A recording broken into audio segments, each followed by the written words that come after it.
But don't call me worthless. I'm trying my best. I'm not my dad. That's right, you're not your dad. He could sell a ketchup popsicle to a woman in white gloves. All right. Welcome to Ketchup Popsicles, a discussion with business leaders about the art and science of sales. In these one-on-one discussions with leaders across multiple industries, we'll discover lessons learned when it comes to growing one's business. And today I am discussing with Brody Deren, who is from Trility. So, Brody, if you don't mind, just introduce yourself. What's your title and the full company name that you work for? Sure. So I'm with Trility, and my job title is Chief Strategy Officer. That essentially at Trility encompasses our developing our go-to-market strategy, and then essentially our revenue generation cycle. So that is sales, that is marketing, and that is our partnerships. Okay. Not to get too bogged down into org chart, but does that mean, do you have somebody that is solely responsible for the sales element of that and somebody that's solely responsible for marketing, or how's that break down for you all? Good question. So as of today, as part of my role, we do have a director of marketing. We have a manager of the channel partnerships. And today I'm serving as essentially the sales leader, VP of sales, sales manager type of role. That's a future growth area for us to have somebody sort of own that element inside of our revenue cycle. Gotcha. So kind of taking a step back more on the personal. So where are you from originally? Grew up in a small town called Harlan, Iowa, about an hour from Omaha, Nebraska, western Iowa.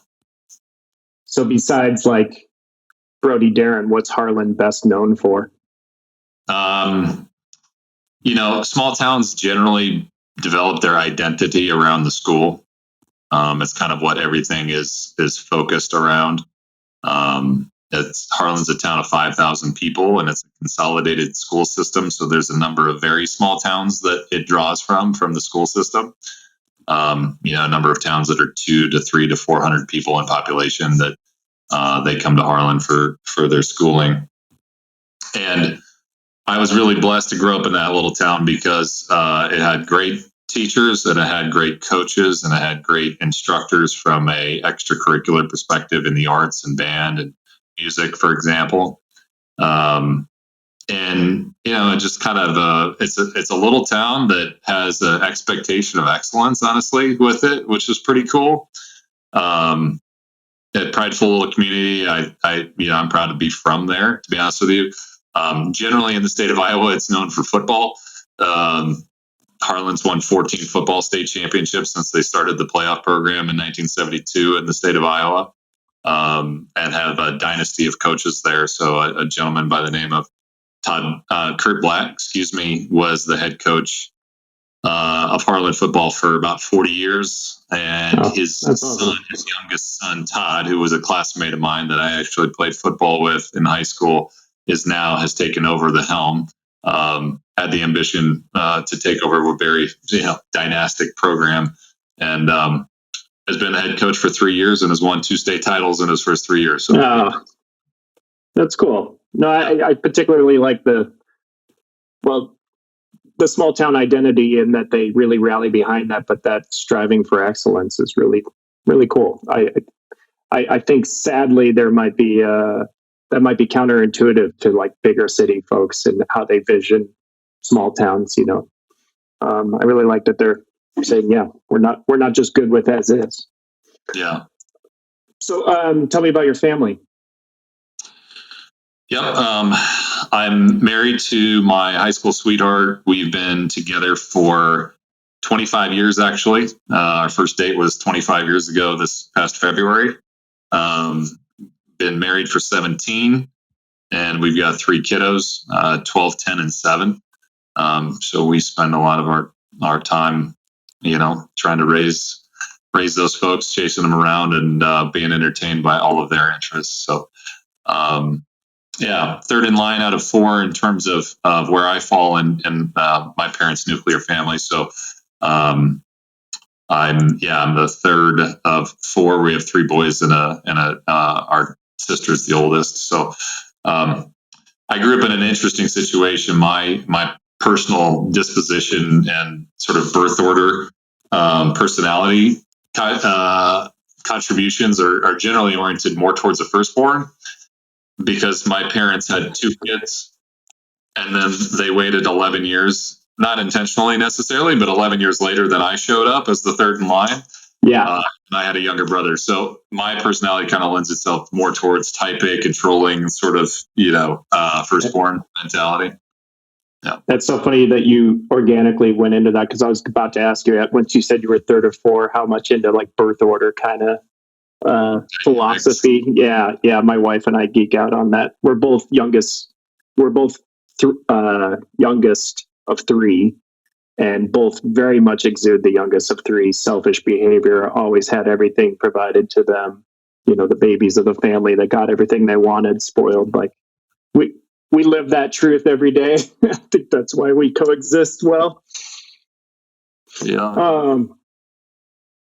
I can see that, you and Liz, and your personal dynamics and your relationship dynamics too. Yeah. Yeah. We are cohesively selfish.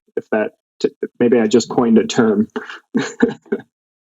So, okay, let's get into Trility a bit here. So, you and I are we meet at some function where we're at the cocktail hour. You and I meet for the first time, and I ask you, what does Trility do? What's your kind of 30-second to minute elevator pitch? Yeah, I'm glad you're asking. Next week we have two conferences and a meetup that we're sponsoring as Trility, and I'm going to be attending this and reciting our elevator pitch over and over again. So good. We're going to break it down here too. I'm going to scrutinize this as the goal. Let's do it. Murder this thing. Let's go. So I would say that Trility is a fast-growing business and technology consulting firm. And we help mid-market to enterprise-sized companies discover, define, and deliver custom technology solutions that solve high-value problems for their business. Some dense wording. Makes sense. The first critical statement. That's heavy. I couldn't keep up with my scribbles there. Deliver. All right, so hit me with that. What you deliver part again? Mm-hmm. Yeah, so we help mid-market to enterprise-sized companies discover, define, and then deliver custom technology solutions. And the outcome from that is solving high-value business problems or high-value problems for their business. Yeah, so break down the high-value part. Mm-hmm. So what is high value to your prospect? Yeah. Another term that is used there that can be inserted is high consequence problem. And what I mean by that, and I'm glad you're asking the question, is generally we're being hired because there's a significant opportunity to transform their business in terms of a new product or new service line to create revenue and new lines of revenue inside their organization, or in order to help accelerate their sort of software product development process so that their time to market can be reduced or their time to revenue can be reduced, or there's an opportunity to save money significantly. Like, a lot of companies right now are obviously in the cost containment mode based upon the macroeconomic conditions and looking for opportunities to eliminate some waste there. Or they need to stay out of the paper for the wrong reasons. And what I mean by that is security, cybersecurity, right? Yeah. Hardening their security posture inside their technology systems and their technology delivery process to make sure that, they're only in the paper for the right reasons. And so when I say high value and high consequence, there are, we are in a service, we're a service provider, right? I mentioned we're a consulting services firm. And so as a service provider, there's a bunch of different competitors. Our competitive landscape is in the thousands, right? And globally, locally, otherwise. And there are business models and competitors that are better fits and lower cost to serve, where the service needed isn't necessarily to create as much high value. It's more so to contain costs to unload a particular business process, or in another scenario, the client's done a lot of the thinking and they've defined the exact parameters that the service provider needs to operate in, and then they just need an executor. Yeah. We're not a good fit for that. We're a better fit for high value, high consequence problems that the buyer is making a bet on. And there's a desire to have a partner to offload risk to, or have a shared risk model, versus there's very little risk and we just need somebody to go do.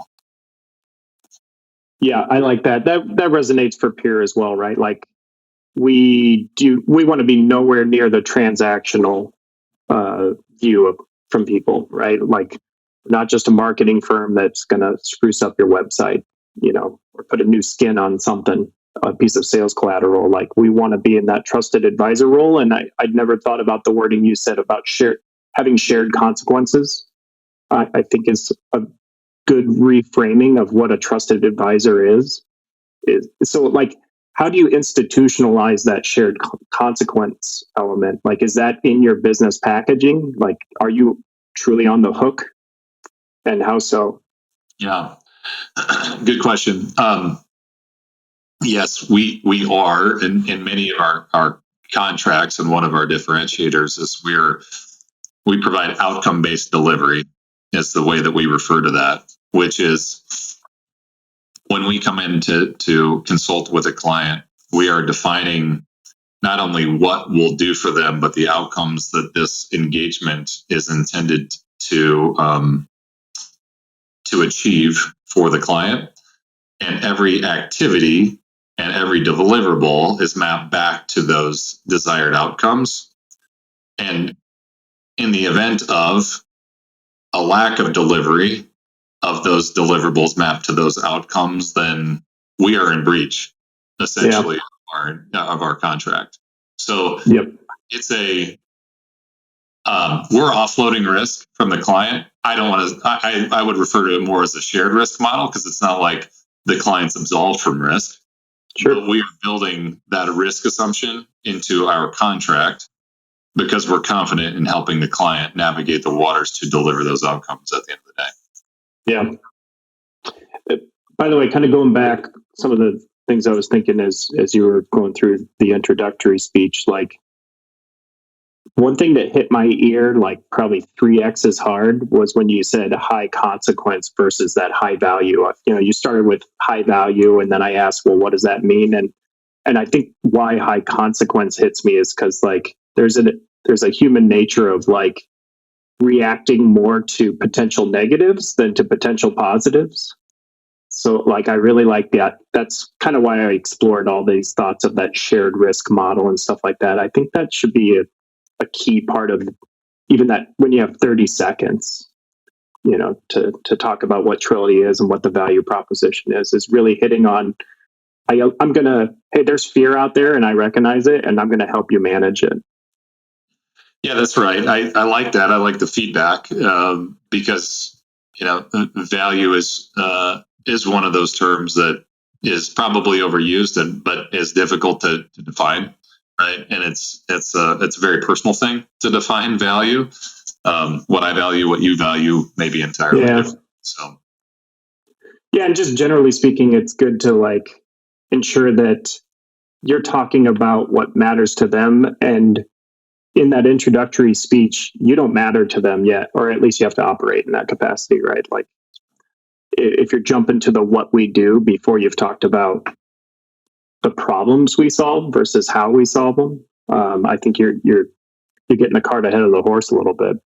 But along those lines, like, and this is probably going to make you repeat, some of the items that you already listed. But I'm curious I'll give you both questions in advance, and then you'll see where I'm going. Like, what do you think, from your perspective, just internal looking at Trility? What do you think Trility is incredibly great at? And I know there's more than one thing, but just doesn't have to be your number one thing. Like, name something that you think is just you're particularly proud of regarding Trility.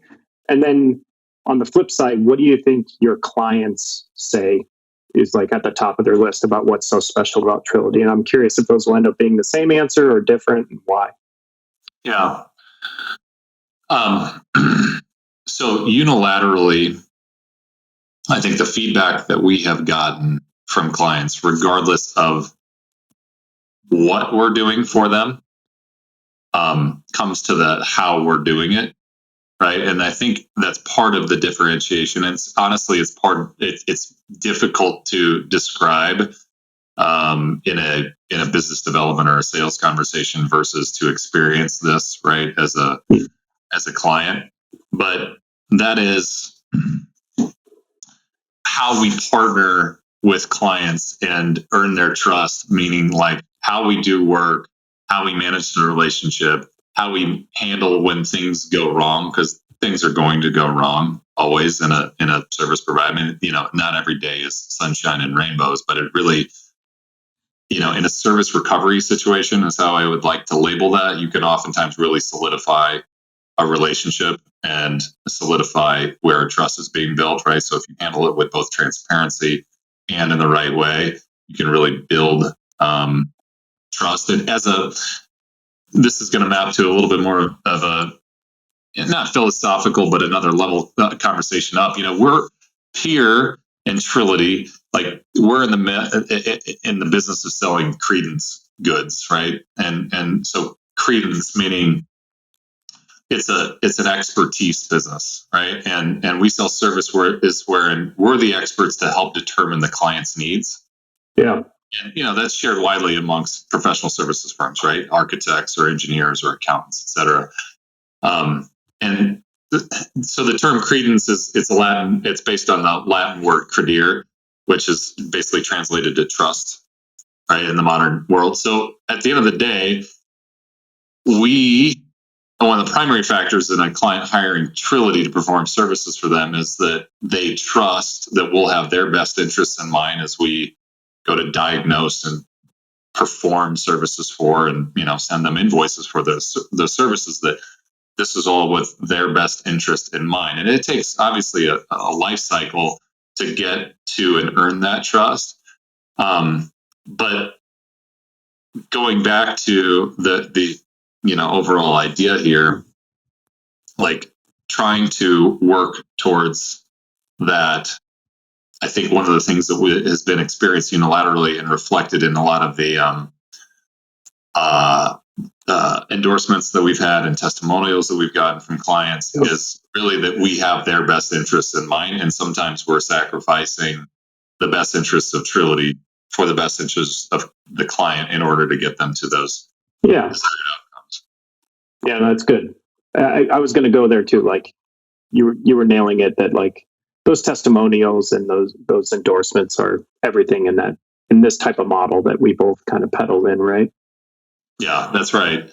And I would tell you that now, if we get into the what, going back to answer your question, we do. We're known for cloud. Like Trility is this cloud company. If you need to do cloud stuff, and cloud's another word that needs a lot of definition around it, but the world of public cloud computing and companies adopting, moving out of the data center game and being in the brick and mortar world, or being in the rack and stack and need to own their hardware versus essentially leasing hardware from one of these public cloud providers, or leveraging the various services and capabilities that those public cloud providers provide organizations and technology organizations. We're really, really good in that space. It's not the only thing we're really good at, but I would tell you that like our brand awareness amongst a lot of our buyer space would say, oh, you need to do cloud stuff, hire Trility. Yeah. That was something I was going to ask you, since you do have multiple kind of multiple verticals. So if there's a particular element of your business that you lead with as kind of like, a foot in the door service, is it cloud then, or is it one of your other services? Good question. It is certainly context dependent, which is going to be always your consulting response, right? we have worked to try to narrow our service catalog to what we have it defined as today. As a scrappy startup, and in particularly in the world of services, the world can be your oyster, and you're obviously looking to try to find any opportunity to earn revenue at some point, and so you're kind of like, yeah, we can do everything. And oftentimes companies will make the mistake, and I don't even want to call it a mistake. I mean, early on, you're like just scrap it for revenue, but as you really start to pivot and try to have a growth strategy, we have taken the approach of trying to shrink to grow, right, and really narrowing our definition of our capabilities. And so, yeah, we can lean on that cloud side when it makes sense, but we, it's really trying to be context dependent on the client and what's going to resonate with them and why they would care. So which service or which service capability that we would enter with is dependent on the client, their industry, the circumstances, what have you. For example, we may know that a prospect is in the manufacturing space and they are interested in pivoting into or investing in remote monitoring and maintenance for their production line. And that's this world of Internet of Things. Well, we've got a strong resume in that capability. And so we may really lean into that particular target with IoT being the tip of the spear. They may not care about cloud. Cloud probably is actually part of the solution, but just talking about cloud as it's not applied to anything more specific may not get us the direction we want to go in terms of the conversation and position of the brand. Yeah. So, and that kind of goes back to the theme of first identifying what is the problem we're actually trying, what's the finish line look like? What are we trying to address? And then you can go up and start to talk about how and what you do. Right. Okay. So like stepping back from Trility, not from Trility specifically, but kind of less on the ins and outs of Trility and more just about sales and marketing. Do you have a good story that comes to mind when you think about like a success when it comes to sales? Any good stories or anecdotes? Yeah, I've got a number of them through the years. Been doing this been selling services for 18 years, and a lot of my time has been in more of a sales leader type of role and helping develop and build sales organizations and teams. And so a lot of my stories over the years have actually been through the successes of my teammates. But at the same time, thinking about this as an individual contributor, a lot of some of your fondest and fun memories are like the first time you were doing things, and that first time you hit a 3-pointer, the first time you hit a triple or a home run or whatever, right? In an athletic event, for example. But thanks for not mentioning soccer. No, I never played it. So I've got no identification with that. So one thing that came to mind in me here was in 2006, I took a job that was helping a company build. They were in the recruiting services space for serving the technology world and recruiting and sort of staffing services. And they wanted to open a new market in Fort Worth, Texas. And I had never set foot in Fort Worth before. I didn't know a soul in Fort Worth. I had no contacts. And I was brand new to the company, and they had no business there. This was a brand new market. And they hired me as one of 3 biz dev people, and they wanted us to be the sort of tip of the spear to go build a market. And so I just was super scrappy with it, and I sort of broke down the territory, tried to understand who might be good target prospects for us, and I nailed things into about a top 25, top 30 potential account list, and I started going after them pretty aggressively. I'm curious. I'm sorry to interrupt, but I'm curious. Given the year, what were the tools for that process you just described, that hunting process? Because today we have Sales Navigator, LinkedIn, like all these things are. I mean, they were beginning, but yeah, what were your tools? Yeah, I was on LinkedIn, but it was so immature at that point. It wasn't, really a trusted source yet to get some of these names and leads. My starting point was the Fort Worth Business Journal to understand who the heck was in the marketplace, who the top employers were. We were targeting mostly mid-market to enterprise-sized companies. So, I mean, I didn't know anybody there and what companies existed. So it was Google, it was the Business Journal, it was anything that I could find that had list names anywhere on the internet.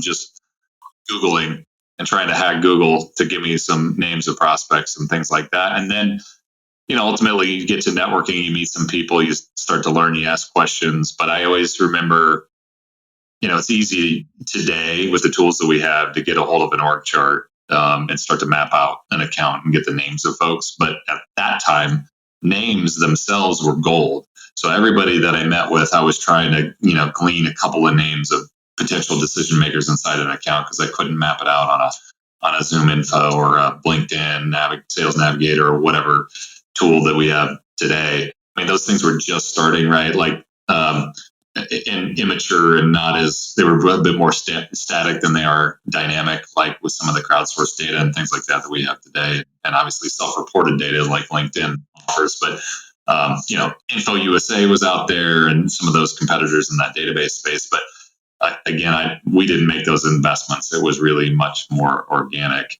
But once I sort of identified, okay, who the top operational accounts were in the marketplace, what employers existed here who might be looking to hire the type of talent that we could provide them. I identified those top accounts, and one of them, and that were a user, by talking to some of the talent, you also came to learn who were the users of these services in the marketplace. And there was this one account who was a government contractor, defense contractor called DynCorp. And I won't share his first and last name. I'll just share his first name. But there was a guy who was the VP of technology there named Greg. And I knew that this could be a great account for us. And so Greg was one of about 3 or 4 people that I called every single week, probably on average of 6 to 10 voicemails or follow-ups, and just like trying to stay on this guy's radar. Until he finally, it took about a year until I got my first voicemail back from him. And that was a good day because it was the invite to get my foot into the account, and that account became my top account as we were growing that market and that business. So that's just a fun, like, persistence, zero into and just bound and determined, like, dude, you're going to buy from me at some point. You just don't know it. Yeah. I'm going to help you buy. So I love that. One thing I was thinking is you hear stories like that about persistence from time to time. And I think somebody that maybe hates doing cold calling or something like that might hear that story and not, they might think it came easy to you. So I'm curious to ask you, like, every one of those calls you made on like a scale of 1 to 5, how comfortable were you making that call each time? So there are a lot of ways to skin a cat. I knew nobody and I had no relationship. So the long pull of the tent to leverage referrals to get me in front of Greg in this case, I didn't really have the ability to do that, or that was going to take me longer. And the world that I grew up in sales, even prior to taking this job that I described, it was very much promoted a cold calling methodology and mentality. It's not necessarily the right approach all the time. It's not necessarily the most effective approach all the time. And there's other ways to skin this cat. That being said, I became very used to cold calling. So when to answer your question, it might be more, I might have been more comfortable with that than you would expect, because this was just kind of what was, from a 23-year-old or whatever I was when I took my first sales job. It was like, this is how you do it. You pick up the phone, dial type of thing, right? And so I built that muscle memory, And so I'd grown to a point where I had no problem with it. Oh man, isn't the sweet combination of hubris and naivety just beautiful? It just marches you forward like, this is what we do, and I totally can do this. Totally. I mean, that's why that company that I come from generally hired like former athletes that were super competitive and 22 to 24 years old that didn't know anything from anybody. And like, hey, you got to go smile and dial and make 100 calls today. I'm like, okay, no problem. Yeah. Well, I mean, that's obviously a faceless transaction, but I am curious, given your literal stature, like how tall are you? Okay. So one thing I think about when I think about you and others, like it is a memorable presence to be around you. And I think about that in a sales regard, that like my wife and I often joke that we should be secret agents because we're like the most forgettable, bland version of white person. Like there's just no distinguishing features. We often joke / cry about how often we have to reintroduce ourselves to people. And somebody, at your height, like it's pretty memorable. And I'll tell one little anecdote along that line. Like I serviced a customer in Long Island, New York for 10 years. I would go there for probably 3 or 4 times a year. And I would always be accompanied with a coworker, and it usually was a rotating cast. And I was probably in my 8th year of servicing them, and I brought a gentleman who was 6'8". And for every event I went to afterwards, they always asked, "Where's Brian?" They never forgot Brian. People didn't even know my name, and they would ask, "Where's Brian at?" And it was literally, I mean, he was a charming fellow, but it was literally that height that made him so memorable. And I wonder if you've ever thought about your own height in the context of brand awareness and things like that. 100%, right? So the idea that, the concept that it's not what you know, it's who you know. Well, in the world of sales, it's not who you know, it's who knows you, right? Yeah. That's what matters at the end of the day. And so the personal brand certainly, plays into that. By the way, that's a Jeffrey Gitmer quote that I'm just reciting. I didn't coin that by any stretch of the imagination, but I've always thought that I have a twofold benefit, particularly when I'm doing in-person sales, and that is number one, my physical stature. Number two, it's grown in popularity over the years, but Brody has generally been a relatively uncommon name for Gen Xers, right? For years, and so you have kind of this not totally obscure and unpronounceable name, but on the periphery of that's a different name, right? And all the Brodies today than there were a generation ago. But couple that, so you have this different name and being 6'8". Those are some things from a personal branding perspective that I've enjoyed the benefit of. Yeah. Those are 2 things I could easily take on. I mean, one requires stilts, but the other one just requires probably some paperwork that's probably a little annoying, but I could change my name. Well, there's a great episode from Saturday Night Live about the name change office, Social Security name change office. There's a great skit that you should be inspired by when you go to. Okay. Josh, our producer, will link that in the posting. Just a random app. And people will probably click on the SNL clip before listening to our episode and have no idea why we're. Okay, so like, what do you think from a sales tactic standpoint is maybe an underrated quality? Yeah, that's a great question. I don't think that we can overemphasize somebody's ability to listen. I don't think that can be highlighted enough here.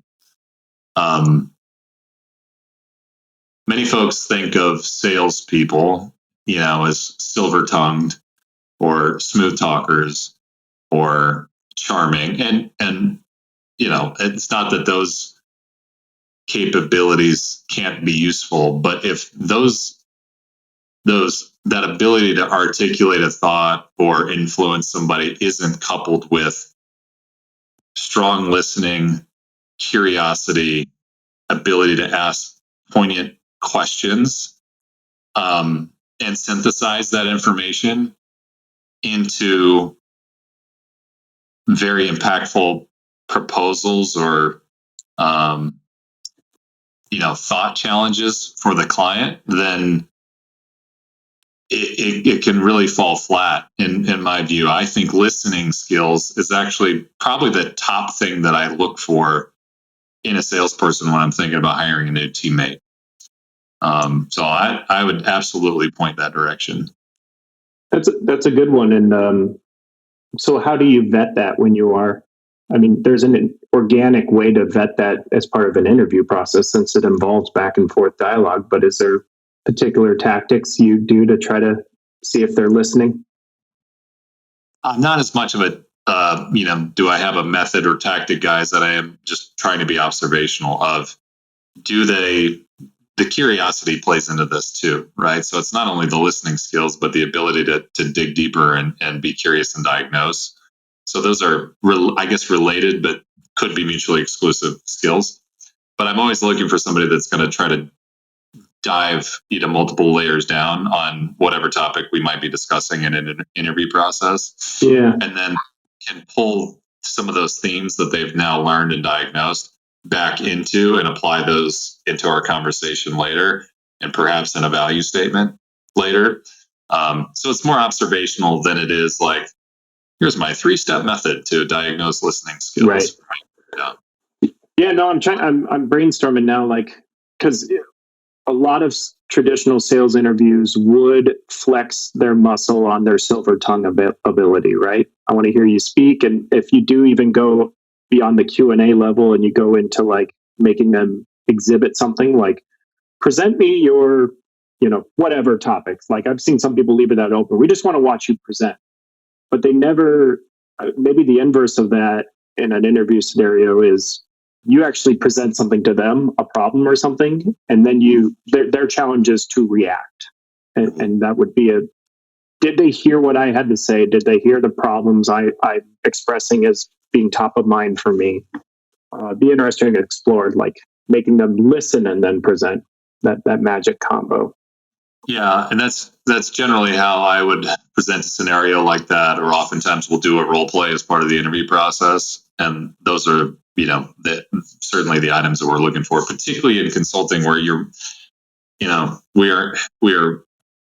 we're able to customize the services and solutions that we're providing based upon the things that we learn and try to diagnose from the client. Like, I need somebody that is asking really good questions to get to the diagnosis. And it's a team-based sales environment for us here too. So, flushing out the data that we're going to need to then package and come back to our diagnosis of the potential solution path is really probably the top skill that we need from those sellers. Yep. The best salesperson I ever worked with typically had won over the audience before he went into his presentation is because before hitting next on slide 1, while at the welcome screen, he would launch into about a 5 to 10 minute discovery Q&A. And I think one, it disarmed the audience because they all go in there, and I don't think any of us love walking into a room where we know we're going to be pitched. There's just a general hesitancy to being told what you're going to like. And so you disarm them a little bit, but ultimately the information he gained from that Q&A session told him everything he needed to tell them back. That's right. And not just to tell them whatever they wanted to hear, like we actually have a solution. And guess what? Without sounding, we can't come up here and be cocky and say, I know exactly what your problem is. I'm going to let you tell it in your own words, which I probably could have predicted if I'm good at my job and my research and qualifying you as a lead. But then when he actually launched into his presentation and it addressed everything that they just said, it's like he pulled a rabbit out of the hat. They were just amazed with, how did you know that slide 3 would address exactly what Kathy just talked about for 5 minutes? Right. Yeah, it's nice. So when it comes, you kind of reference a team sales approach. So I'm curious to get your take on the roles of people that are generating net new revenue versus some of the sales people are responsible for cross sales. You oversee multiple verticals. I'm sure cross selling is a priority at some element. So like, how do you view what we categorize, of hunter versus farmers and the characteristics of the people that take on those roles? That's a great question. So, interestingly enough, right now, the way that our sales organization is built, and this is, I think, an opportunity for evolution, and we'll evolve and consider this over time. But our business development folks are really responsible for both capabilities. So it's a difficult role to staff because, as we know, there are strengths that you definitely develop or are leaned on in the hunter side versus the farmer side, using those as the defining terms. And our biz dev team is really responsible for all of it right now. Identify potential targets with new logos inside of a given territory or addressable market, go after them, qualify them, get Trility in the door there, open the account, and then expand our presence and help the client maximize their investment with Trility. So that I won't call it a unicorn, but it certainly makes it more challenging to hire for that role. We are strategically looking at how we can evolve that, and then that would obviously change the hiring profile there, because as you talked about, right, I think of hunters as hunters need to be fearless, right? They're like baseball players, right? They hit 300. That's great. That's Hall of Fame level numbers, right? So you're going to get more no's than yeses than that conversation that we had before about that DynCorp account, just being willing to just keep going up to the plate, even though you're going to go down swinging more often than you're going to make connection. And then, the farmer side, just have to be really excellent at diagnosing the needs of the clients. And you got to be very strong relationally and likable, and sort of, I look at it like the ability to, lone wolves certainly don't work well in that account management farmer space, because it's like the job of this account manager, particularly in our world, somebody, exercising those skills, they need to really think in terms of we and bringing the client along as part of the team, and like, how can we work together and we help you and we're all in this together type of idea. In some sales worlds, you can kind of have a lone wolf out there bringing in the net new logos, and then more of the the farmer and team and we person managing these accounts and bring those along. Yeah. What we have, the way that we've been organized to date, and intentionally, is really blending all of those skills. And like I said, it's a challenging role, but we've been blessed to find the right types of folks to fulfill that to date. But it's probably not as scalable as we need it to be, and a diversion of those skills, or a reorganization of how we staff and organize the team is probably in our future at some point. Yeah, no, I can see that as an evolutionary thing, and I would think a lot of the characteristics of the farmer, they definitely are needed for the hunter as well. It's just, they have to have that extra level of comfort with rejection and cold pursuits and all those things that, probably a lot of people are skilled at being a relationship manager, might not necessarily care to spend their day doing. But beyond that, say you do have a staff of unicorns, I think ultimately it becomes a matter of time allotment, right? Because I would argue that to be that good relationship manager that cross sales, upsells, that requires time with the client. And any time spent with existing clients is not time spent prospecting new ones. So it just, even if you have a stable of unicorns, you got to find some time allotment for that hunting. But all of that ultimately needs to be enhanced and optimized through marketing, right? So how do you view marketing in the lens of your business dev efforts and where they come in? Again, I think as a credence good service provider, we're selling our reputation and our really our collective resume as a company, right? I mean, people want to know, like, not only how are you going to do this, can I trust you, but have you done this before? Can I trust that you're capable of building this house because you've built houses before, or whatever the case may be. And so what we're selling is really the collective minds that exist inside our organization, and so demonstrating the sort of thought leadership and experience in form of marketing is probably what we have found. Is marketing is really generally a support mechanism to build some brand awareness or help complement our native sales capabilities by creating content that demonstrates our thought leadership in the areas that we're providing services in. So marketing it can be, and it has been for us, a source of net new leads.